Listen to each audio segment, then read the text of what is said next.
Vamos lá, então. Como identificar?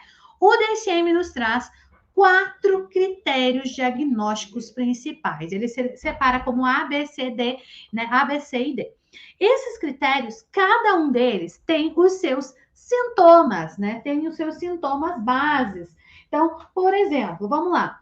Para o critério A. Então, o critério A é dificuldade persistente para aprender habilidades acadêmicas, dificuldades, né, para aprender habilidades acadêmicas. O que é isso? É uma dificuldade de compreensão de uma habilidade acadêmica.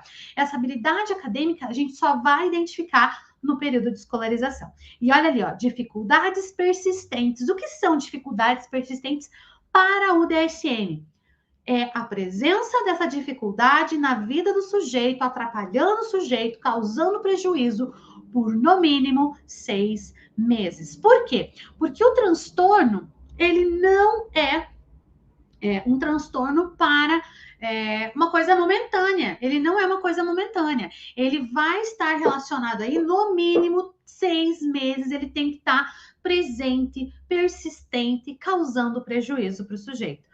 Não é assim, hoje ele veio para a escola, mas não quis ler, não estava conseguindo ler. Isso não caracteriza um transtorno, isso é um estado, né, momentâneo. Então, transtorno tem que ter persistência de 6 meses. Ele vai ser identificado, então, no início dos anos de escolarização formal. Então, não é possível a gente identificar habilidades acadêmicas antes desse sujeito ingressar na escola. Mas eu ensino em casa. Não é o mesmo ponto, precisa da escolarização formal, tá? Dentro do período do desenvolvimento. Ele vai afetar o padrão normal da aprendizagem dessas habilidades acadêmicas básicas. Quais são as habilidades acadêmicas básicas? Então, o DSM mesmo ele já nos traz essas habilidades, que são leitura exata e fluente de palavras isoladas, compreensão da leitura, expressão escrita, ortografia, cálculos aritméticos e raciocínio matemático.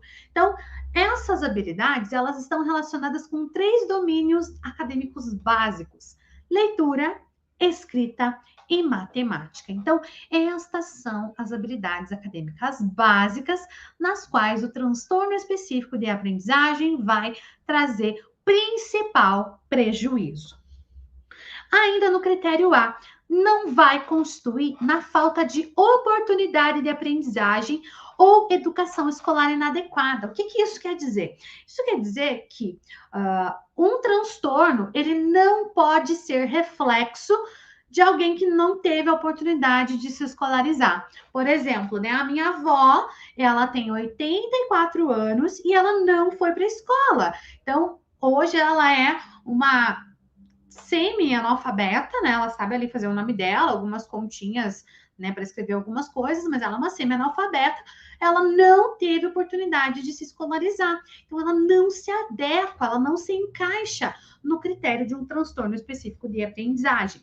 E também não pode ser uma educação escolar inadequada. O que isso quer dizer? Uma defasagem. Por exemplo, né, nós estamos vindo aí o ano de 2021 com um reflexo de uma defasagem muito grande que ocorreu no ano de 2020 em virtude da crise sanitária que nós vivemos, né? O Brasil já tem um histórico, né, uma complexidade aí no seu cenário educacional, mas com a pandemia, a escola, né, foi para o online. Hoje a gente tem muitas escolas, ainda muitos estudantes que estão na modalidade híbrida, né, vão parcialmente para a escola, ficam em casa, tem aulas online. E isso ocasionou um prejuízo muito grande, uma defasagem escolar, uma dificuldade de aprendizagem, que nós não podemos categorizar como um transtorno específico de aprendizagem, tá? Então, principalmente nos dias de hoje, nós temos que ter muito cuidado ao classificar uma dificuldade de aprendizagem como um transtorno específico de aprendizagem, principalmente em função aí desse um ano e meio que nós vivemos aí de pandemia, de sistema online, de ensino, de sistema híbrido, tá? Então, ela não vai se caracterizar por essas dificuldades. No critério A ainda, pode prejudicar a aprendizagem de outras matérias, que são chamadas as habilidades acadêmicas subjacentes. Isso quer dizer que por consequência da falta de habilidade acadêmica básica, leitura, escrita, compreensão matemática, pode afetar as outras áreas acadêmicas, os outros domínios acadêmicos, como, por exemplo, ciências, inglês, geografia, história, educação física, enfim, todos os outros domínios acadêmicos, tá? Dentro do critério A ainda, dificuldade de correlacionar grafema com fonema. Então, vai ter uma dificuldade aí de compreender, de relacionar o grafema, né, que simboliza o gráfico, né, o grafismo de uma letra, de uma palavra, com o seu fonema, que é a sua discriminação auditiva.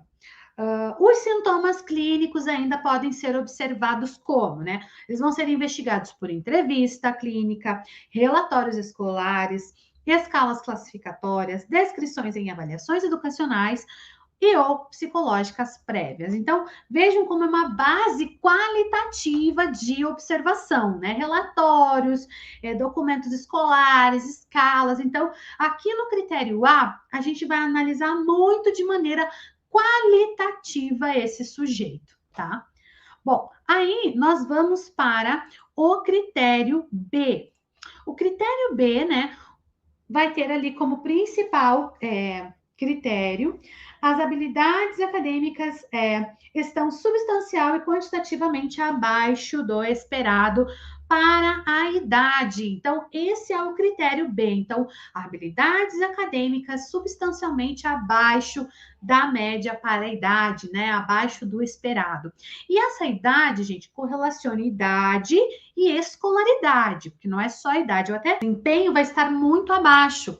Isto é, né? Um desempenho, ele pode ter um desempenho mediano, mas mantido por quê? Mantido por altos níveis de esforço ou apoio. Então, isso quer dizer o quê? Que ele pode estar muito abaixo, mesmo se esforçando, ou ele vai estar se esforçando muito, mas ele não passa da média. Vocês conheceram alguém assim, que é mediano, né, nos seus rendimentos, né, principalmente escolares, mas se esforça muito, se dedica muito? É um critério B, né, do critério diagnóstico do transtorno específico de aprendizagem.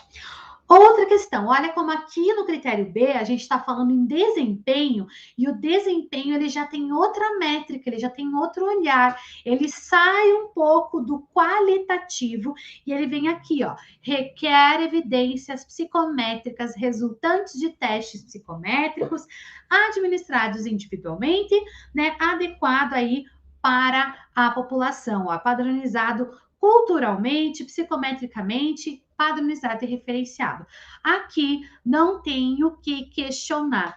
Os testes a que está se referindo, as evidências psicométricas, elas vão ser testes quantitativos validados para a população brasileira pelo Conselho Federal de Psicologia nas áreas de habilidades acadêmicas básicas. Então, são testes psicométricos de leitura, escrita e matemática, né, validados aí pelo Conselho Federal de Psicologia. Então, esses testes que precisa aplicar para você ter um indicativo de transtorno específico de aprendizagem.